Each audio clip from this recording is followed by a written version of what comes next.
Ngayon magluluto tayo ng chicken biryani DIY. Tayo ng konting mantika. Lapit ang camera.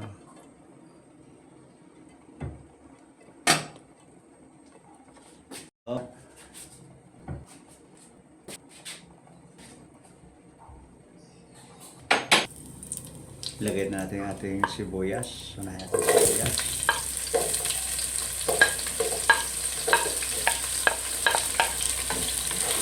Natin until make it golden brown.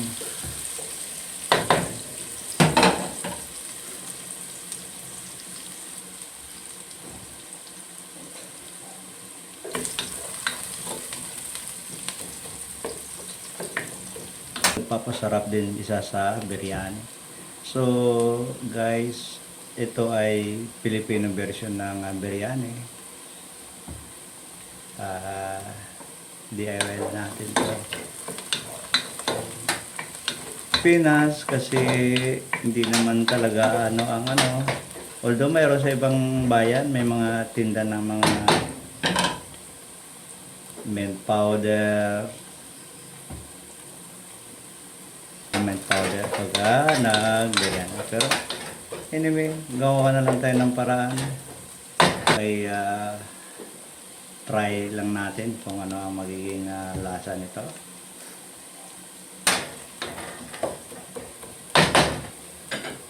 Habang tayo nagigisa ng ating sibuyas, dito naman meron na tayo na pinakuluan tubig para sa atin namang bigas to. Lagyan natin yung cinnamon, bay leaves,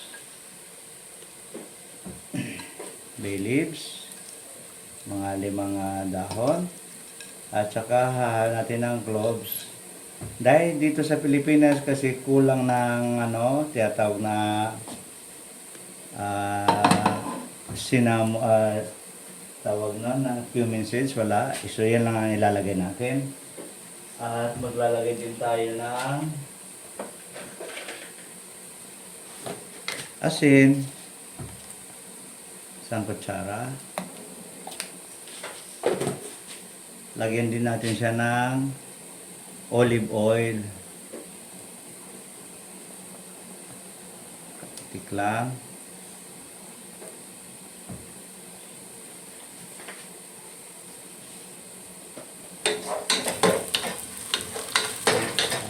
Silipin natin yung natin.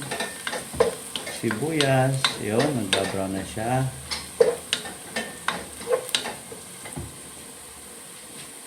Dito.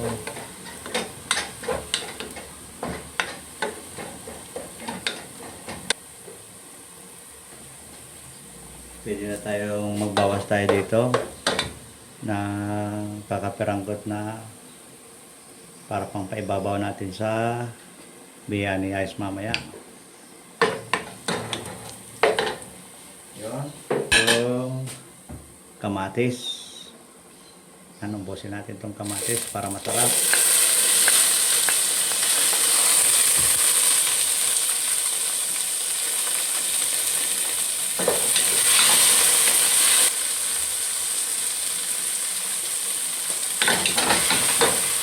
Lagay na tayo ng cumin powder, 1 kutsara.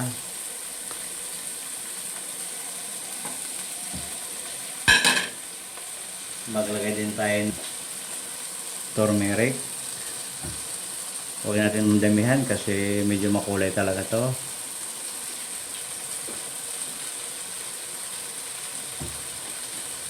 Ng biryani masala. 1 kutsara din. Yan, para masarap. Sasawayin lang natin yan.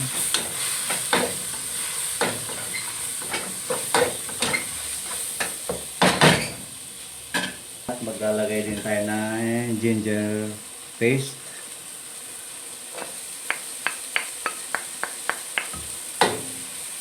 Lagay tayo ng chili. Yung siling mahaba.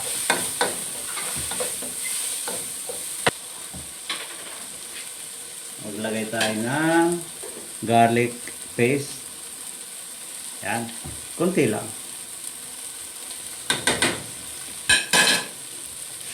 Tingnan nila, hindi masarap pag walang tinatawag na red chili powder para may dating maanghang-anghang. Masarap daw yan, sabi nila. So, kuha pa rin tayo. Yun. Kulang ko lang isang kutsara. Tapos, maglalagay tayo ng Nestle. Yung pure yogurt lang po. Walang flavored. At uubusin po natin to. Ayan.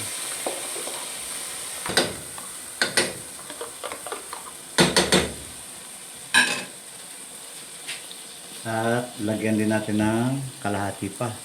Meron pa dito. Yan o, yogurt.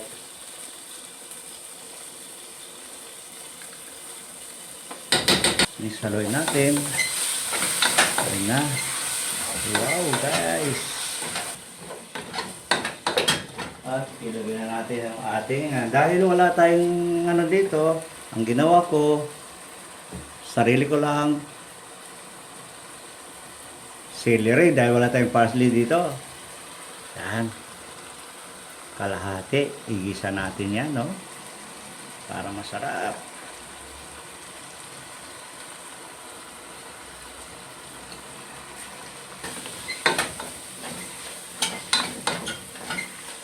Tapos, ilalagay na natin yung ating chicken. Chicken na isang buo ang binili natin. Pero tinanggalan natin guys para masarap. Tinanggalan natin ng balat, ano? Oo. Natin to.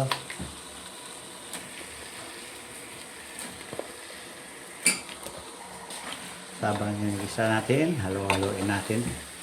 Yan, no? Parang ang yummy nga nito. Wow. Mix it well. Sabi ka. Tapos 1 cup of water.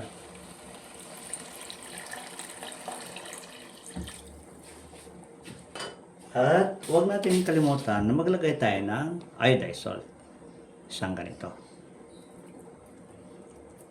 Lagyan natin ng konti. Mix it well. At takpan mo natin siya 15 to 20 minutes until it cooks. Ngayon, dito naman tayo sa ating ilalagay na natin yung ating basmati biryani rice. Ang inilagay natin. Ito yon. So, gumamit tayo ng basmati. Medyo may kamahalan dito sa Pilipinas, pero okay lang guys. Alagay na natin. Kasi napakamahal. Medyo may kamahalan talaga dito sa Pilipinas ang basmati kasi nga ito ay nanggagaling pa sa bansa kung hindi ay Pakistan or India. Yun naman sila naman ng dyan. Ang mayroon sa mga ganito. Although Bangladesh meron din at saka Nepal, pero mostly ang makikita mo sa market sa mga ibang bansa kagaya ng mga Middle East ay galing ng Pakistan o kaya halo-haloin lang natin to. Habang pinapakulaan natin ang bigas, halo-haloin natin. Siguro mga 15 to 20 minutes, Yan lang siya. Punta naman tayo sa kabila, doon sa ating chicken biryani. Ayan na guys, oh. At lalagyan natin ng limon. Yan.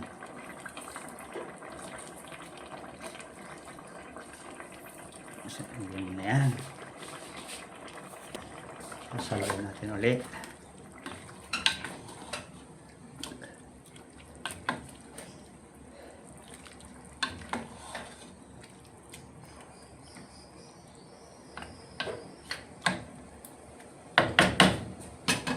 Tapos sabangan na, inaano natin yung ating basmati rice. Halo-haloin natin to.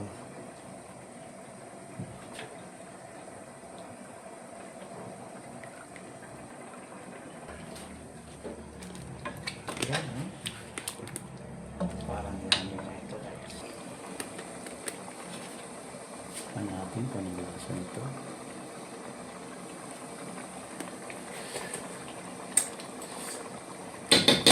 Nanonood yung anghang. Tap.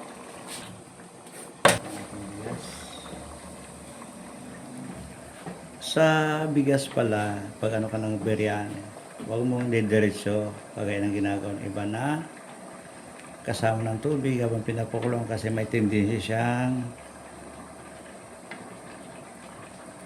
matutungo kaya mabuo. So, dito lang, halo-halo lang tayo. Ispain natin ang ating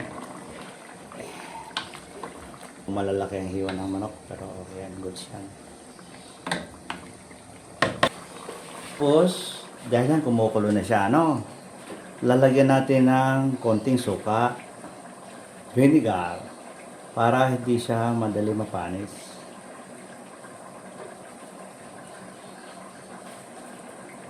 Yan. Kunti lang po, huwag masyadong madami. Tapos, halo-haloin natin. Yan. Ang bigas. Halo-haloin natin.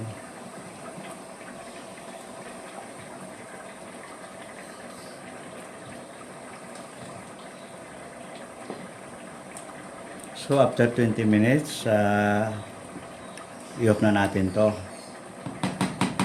Goods na ang ating biryani rice. Hintayin na lang natin na medyo malapit ang maluto ang ating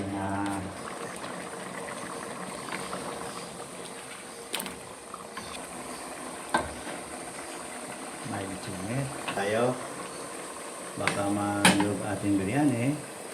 So, tatanggalin natin to. Siya, ganyan. Stipot ka lang dyan.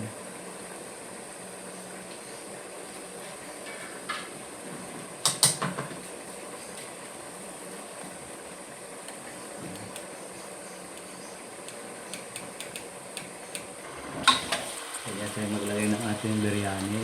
Guys.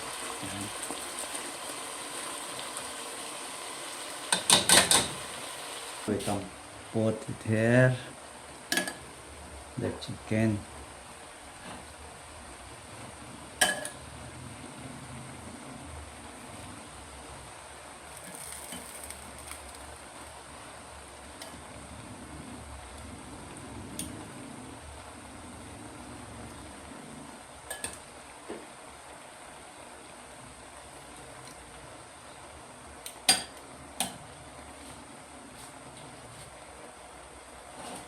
Lagyan natin yung yan.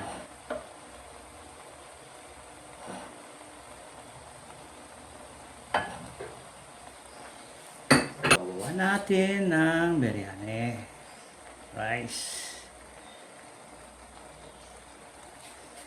Tapos ibabaw natin yung ating onion. Ibabawan natin.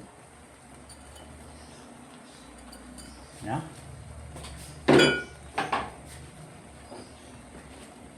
Tapos yung ating celery dahil wala tayong parsley.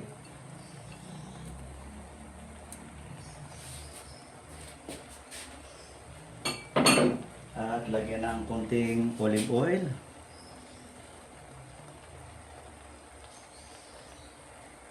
Alright. Tapos lagyan natin ng katsa guys. Tapos takpan natin.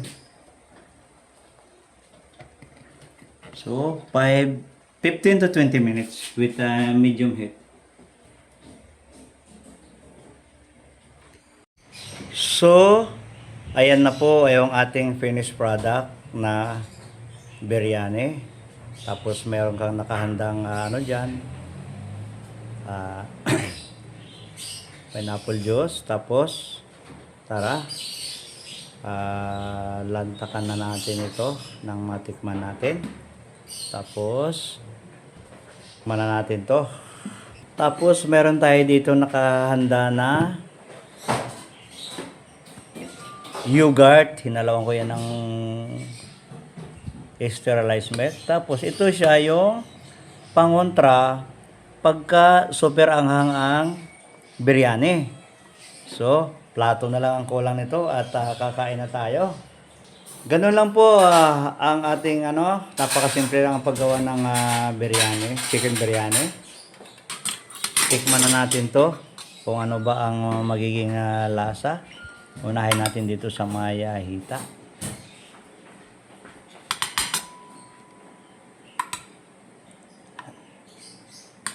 Tikman na natin kung ano ang magiging lasa. So, tara na. Kain na tayo. Ako'y natatakam na.